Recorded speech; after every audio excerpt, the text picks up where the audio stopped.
How was everyone's Valentine's Day? Do you see just these? lovely. Do you see these? Beautiful.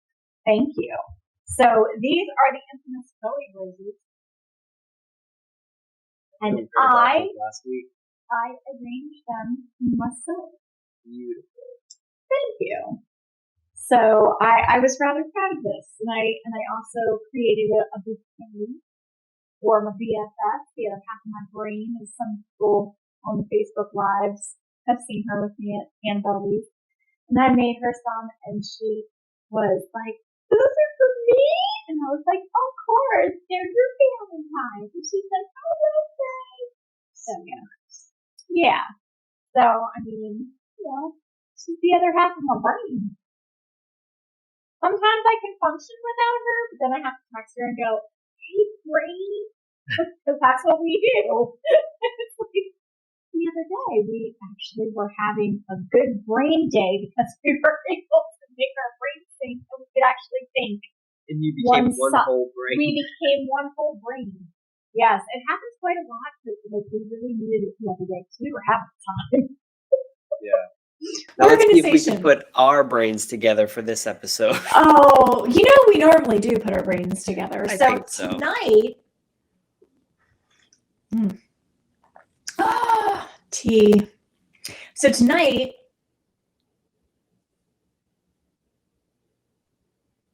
we're going to talk about a Prettiest star. I was waiting for that one. I'm so clever. Okay, we're going to start now.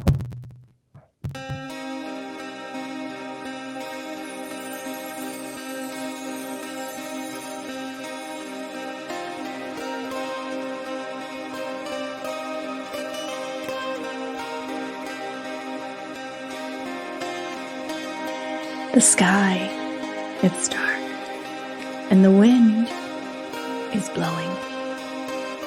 Come inside. Sit down with a cup of tea while we tell you a little story.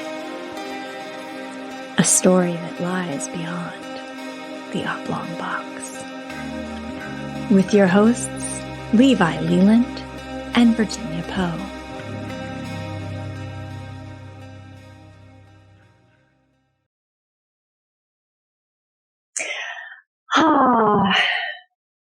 This is our star.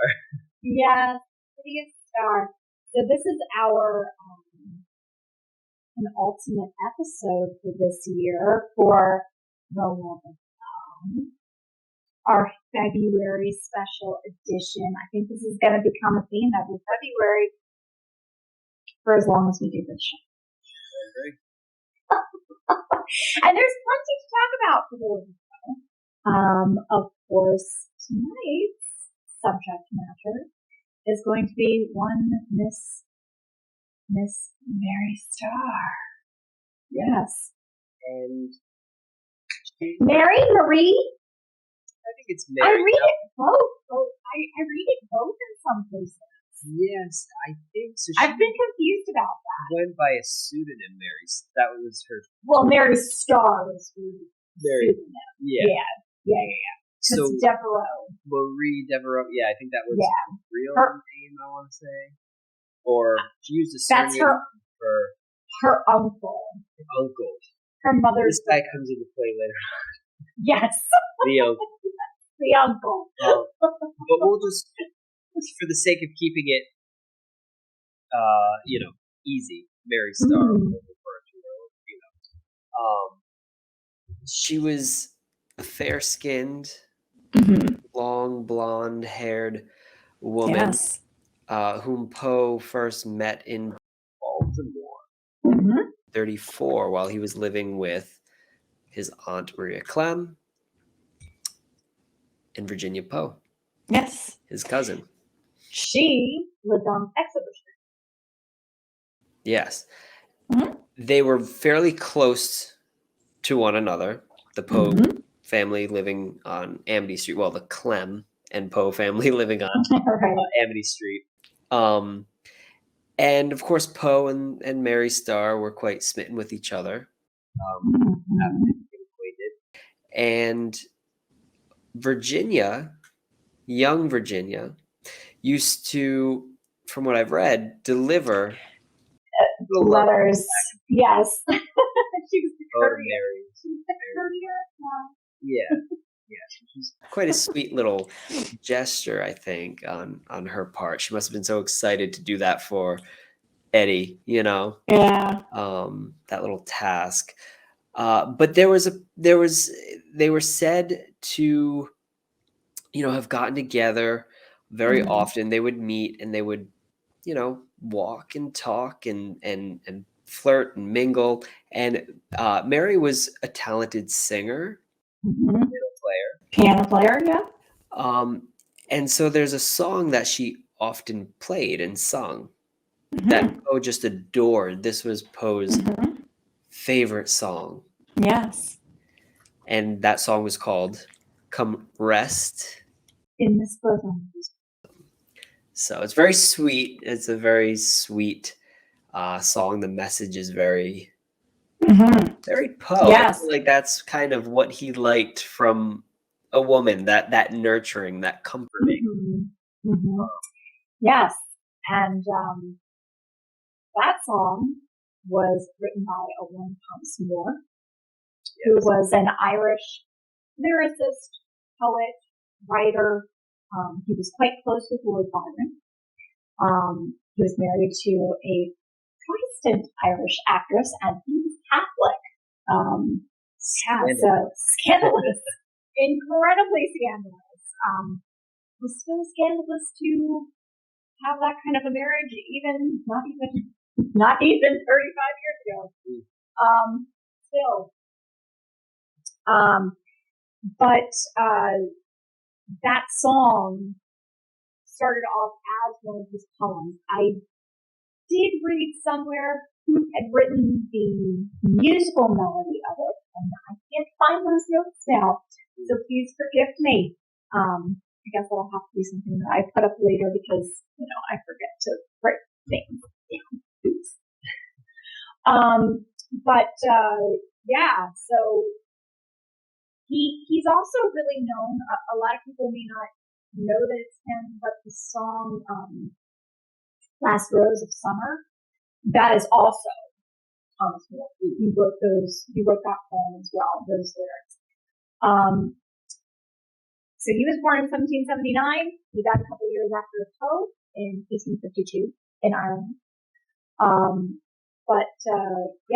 version that we have on the show as our theme song, opening and closing, that's actually a recording, a really rare recording from like 82 or 83, and it's by this really obscure wave band from the UK. They're called The Ninth Heaven.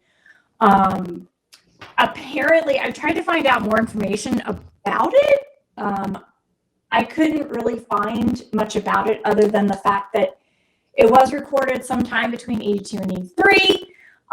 It was said to be a B-side on a single, which would have been on vinyl at that point. Vinyl, yeah. Yes. Some of our younger listeners might not have known what that meant. Right. The B-side, and including me, but I do know. I was quite aware, but yeah. At least it wasn't on an 8-track. Yeah. At least it wasn't on an 8-track. Yeah, right. Because my family had an 8-track player in my mother's station wagon until 1988. Yeah. So, but the single that it was on was called Midnight Flight, but there's no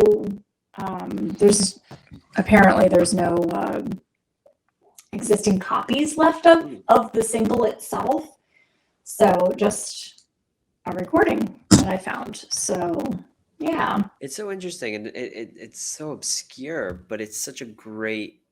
Oh, I know. It's perfect. Great rendition of that classic, 18th, 19th century song. It's just so interesting. Like over 100 years later, right? Boom! People are still it's so modernized version of it.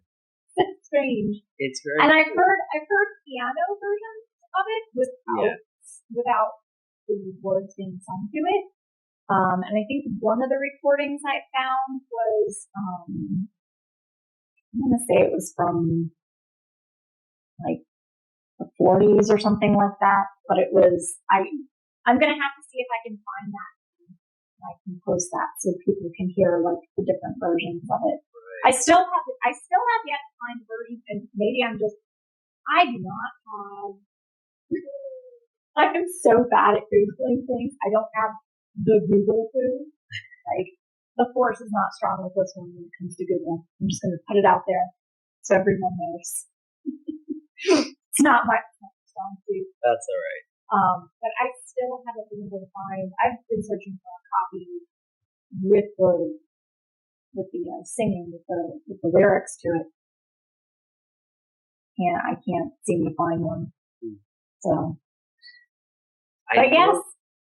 Yeah, it's so interesting that we have, like Poe's favorite song. You know, we have an account of a song that he liked. And there's one little anecdote that goes, apparently Poe walked in on her singing to a couple other gentlemen that song. Oh, yes. A little gathering at the house in the parlor. He was quite upset about this. He was quite jealous. He didn't like that she was singing it for some other gentleman, and this kind of upset him a little bit. And of course, in many of Poe's romantic pursuits, the family of the woman didn't like him. Nope. I don't know why, but nobody really seemed to like Poe. It just, all the accounts we have of him, you know, speak of him as a gentleman, as a very handsome, well-versed, well-spoken, polite gentleman. I feel like people like the Devereaux family very much like Elmira's family because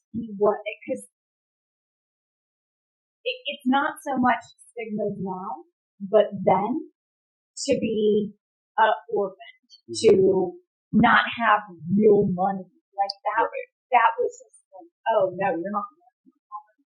Oh, heavens no.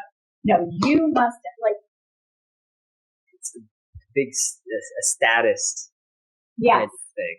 Oh, very much so. And because he, you know, yes, his parents were actors, but at that time, they weren't quite looked on, you know, with reverence. You know, no. Right. So, of course, like, people, you know, and I mean, it does kind of still happen now with certain things, which didn't, but it does. There's a lot of cat hair flying around. I have Elliot on my lap again. And he's been very affectionate. No, he's being good now. Yeah. It's not on jinxing. But yeah, so I feel like, especially with Deborah happening, they just seemed a little well-to-do. Yes. I was trying to make that gesture, and then I'm like, anyone listening to this on Spotify or something, they're going to be like, there's quiet pause. It's because I was making a hoity-toity face. Yeah. You know, where I was lifting my head just a little higher, so my nose is a little higher in the air. You know, that facial expression. So yes. But I feel like that's why a lot of, because, you know, a lot of the more well-off families, the more, you know, affluential families definitely seem to have a problem with Paul, and I think a lot of it had to do with the fact that he was an orphan. His parents were actors, and, you know, so it wasn't, while he might have been incredibly intelligent and they may have liked his writing or found him to be a gentleman, his background was not desirable for their children. Right. He wasn't practical. practical husband, a practical tutor. Yeah. Yeah. So apparently the scrutiny of her family eventually turned her away. And so she had denied one of his love letters at one point. Virginia went to deliver a letter and she denied it. She wrote it. So when Virginia returned with the letter, this, of course, upset Poe. And so he had published, I think it was like a 6 or 8 line poem in the paper shortly after this to Mary. And it wasn't great. It was very bad. It was, and everyone kind of knew who it was about. Anytime you get angry at someone that you really, really love or care for, don't ever. Yeah, try not to do any. Don't do anything rash. Yeah. Don't say something you're going to regret. Right. And because that's what happens. He learned these things the hard way. And so now this set the family off quite badly. Especially that uncle we had mentioned. Now the uncle owns some kind of merchant shop in town. James Devereaux? John Devereaux. James. Yeah. I don't have it in my notes, but I think it was James. It's James. And so now he started slandering Poe around town, and he had a lot of unsavory things to say about Poe. And now this upset Poe even more. This pushed him even further. And so the story goes, Poe had bought a cowhide whip and went into the uncle's shop and lashed him with it multiple times before running out. Oh gosh. This was so tumultuous, as was many of Poe's like romantic encounters, and I feel like it always had to be some kind of outside factor, whether it be a relative or somebody, a friend. Somebody always had to kind of spit in the soup that was Poe's romance with these women. And so, but there's somewhat of a happy ending to this. A few years later, well, not a few, but quite a few years later, around 1842, they met again in Philadelphia. They had crossed paths. Now she was married. Sure.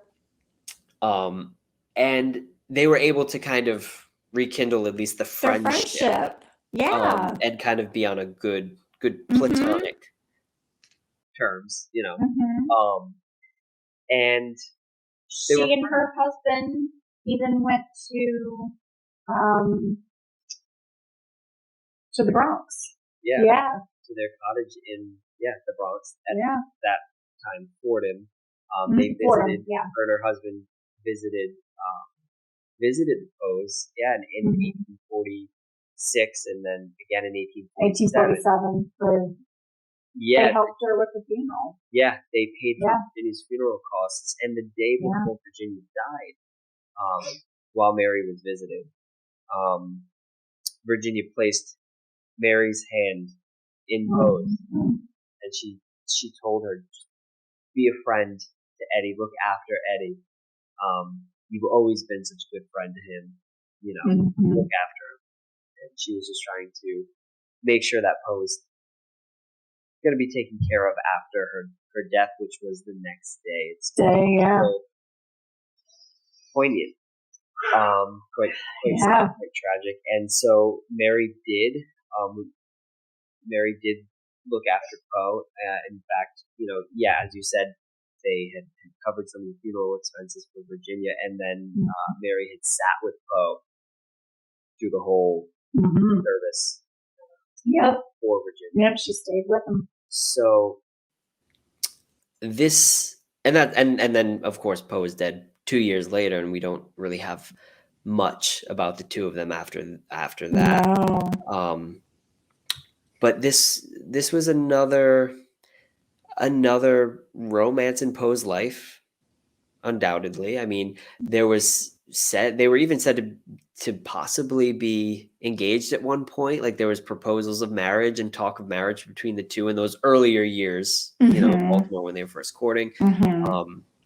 But again, just the disapproval of her family and just all those outside factors kind of mostly her uncle. Right. You know, that never came to be, but she was a love of Poe for a brief time, but a friend to Poe for a longer time and a friend to Virginia Poe. And so she's certainly worth noting and certainly worth absolutely remembering. You know, she's one for the books. I mean, honestly, one of the things that always made me go, you know, is the fact that they went and visited. They, you know, even when she was so sick, you know, and then afterwards helping Eddie pay for her funeral. I just thought that was one of the most beautiful gestures.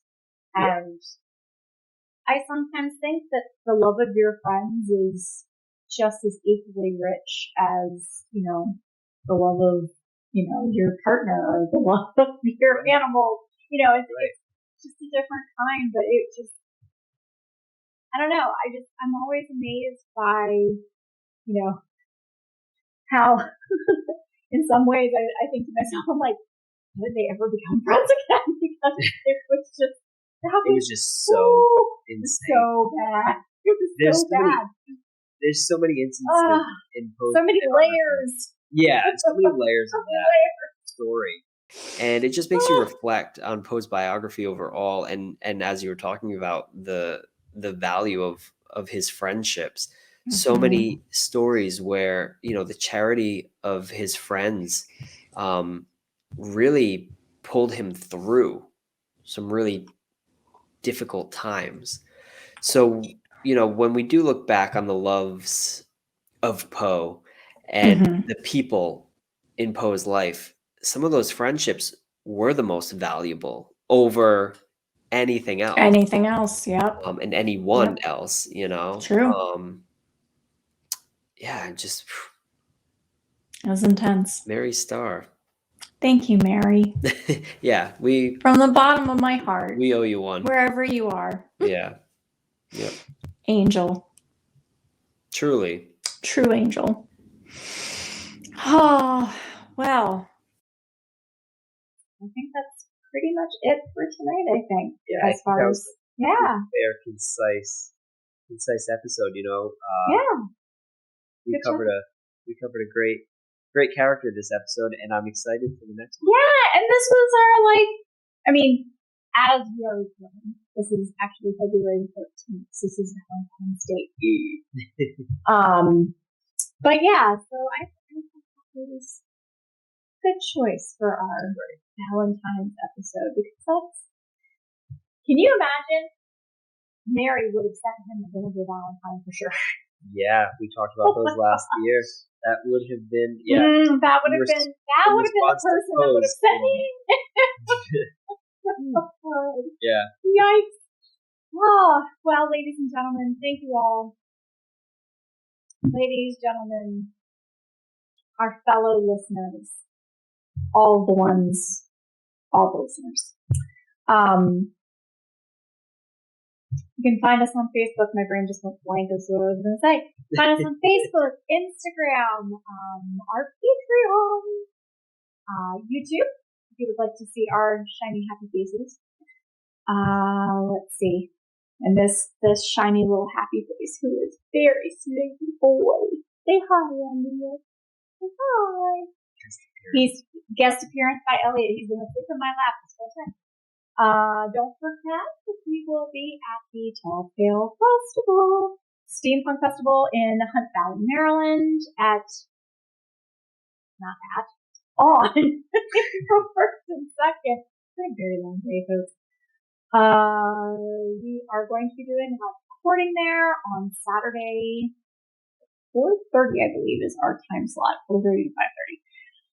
And then we have some special stuff coming up in March. So stay tuned. So Oh yes. We definitely have some of that happening.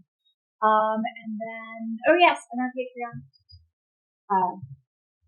If you like what we do, please think about supporting us. Yes. So we have links for that on Instagram, on Facebook, and so I think that's everywhere. Yeah, anywhere, you everywhere. Find one, you go to the next. Yeah, it's a There's no shortage of links and pages for people to explore. So exactly, we make it very easy, people. Come on. Yes. Oh goodness. Well, on that note, I think we should probably say goodnight. All right. And thank you, everybody. Yes, thank you. We'll see you all next week. Bye. You've been listening to Beyond the Oblong Box with your hosts, Levi Leland and Virginia Poe. Produced by EGL Brothers Limited, with production assistance from Peter D. Come Rest in This Bosom, arranged and performed by the Ninth Heaven. You can find us online on Facebook at BTOB Podcast. You can also find us on Instagram at Beyond the Oblong Box. And you can also reach us by email at btob1847@gmail.com. Please support our podcast by visiting us on our YouTube channel or any of your preferred podcast platforms.